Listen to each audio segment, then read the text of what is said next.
The Wolf and the 7 Little Kids.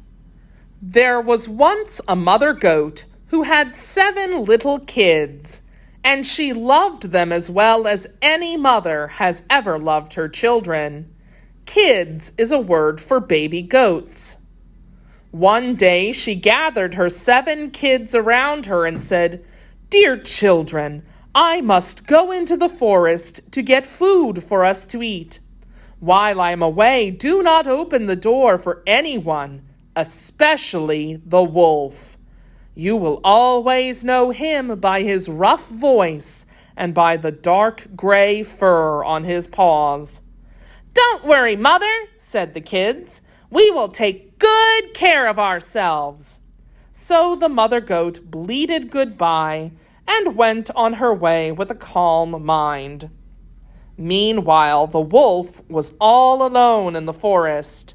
He had never had anyone to play with, as the other animals were scared of him.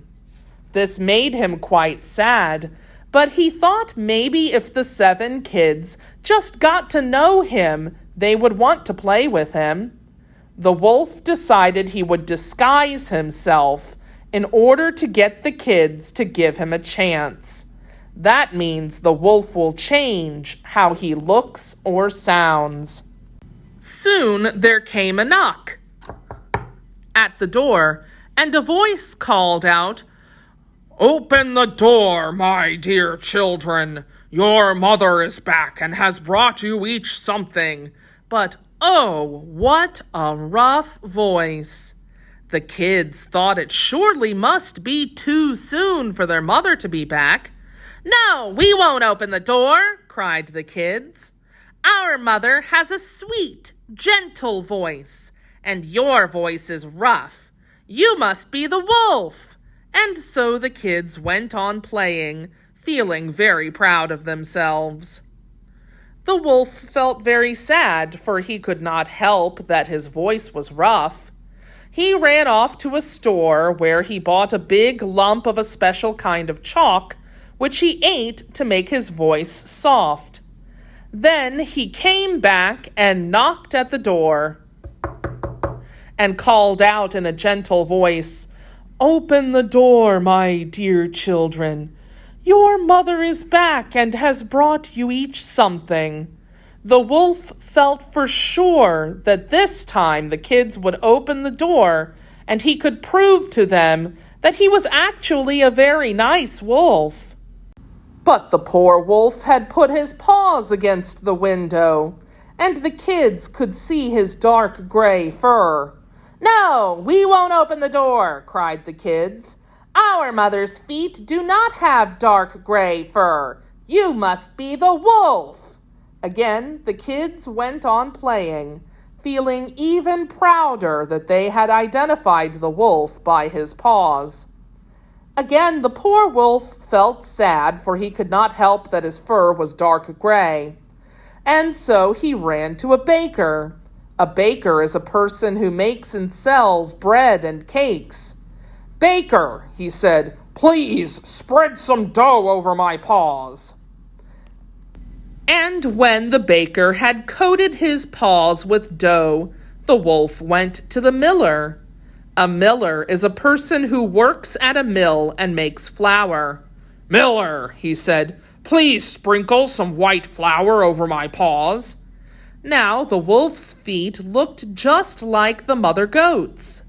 The wolf thought for sure this time the kids would open the door, so he could show them what a nice and fun wolf he was.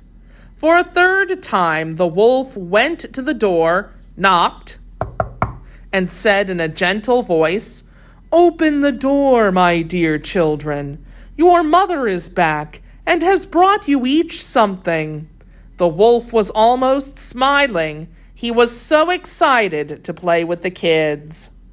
"First, show us your feet," said the kids. And the wolf put his white flour-covered paws against the window. "Yes, this must be our dear mother," said the kids, and they opened the door. In pounced the wolf, ready to play. The terrified, very scared kids tried to hide because they did not know that the wolf was actually nice. They first ran under the table. The second one crawled under the bed. The third hid under the rug. The fourth ran into the kitchen. The fifth jumped into the cupboard.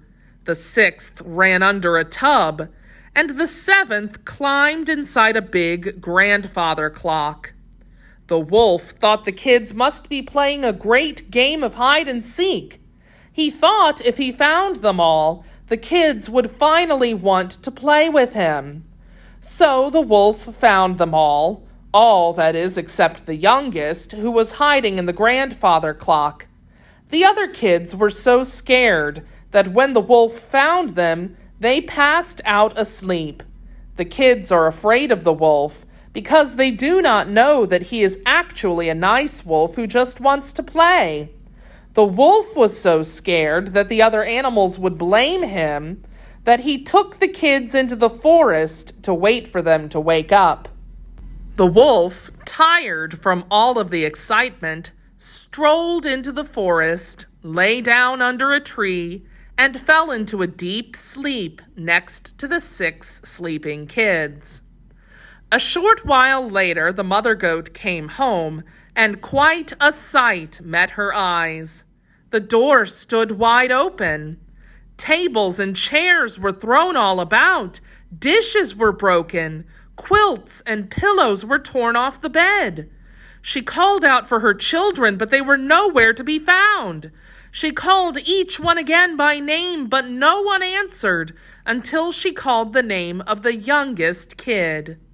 "Here I am, Mother," a little voice cried. "Here inside the big grandfather clock." The mother goat helped her youngest child out of the clock. Now the youngest kid was quite sensitive and had realized that the wolf thought the kids were playing a game of hide and seek. He told his mother so, and they went off into the forest to find the other kids and the wolf and explain the misunderstanding. There they saw the wolf fast asleep under a tree, snoring so hard that he shook the branches. Then the mother goat saw the rest of her kids sleeping there, hidden behind the big wolf. "Dear me," she thought, "how peaceful they are sleeping." No sooner had she had the thought than one by one her little kids, and finally the wolf, woke up. When the kids woke up, they saw their dear mother and youngest brother smiling at them, and they instantly felt happy.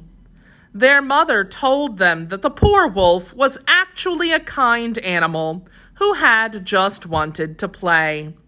And they all danced around celebrating their newfound friendship with the wolf. Now that they understood each other, the kids and the wolf could become great friends.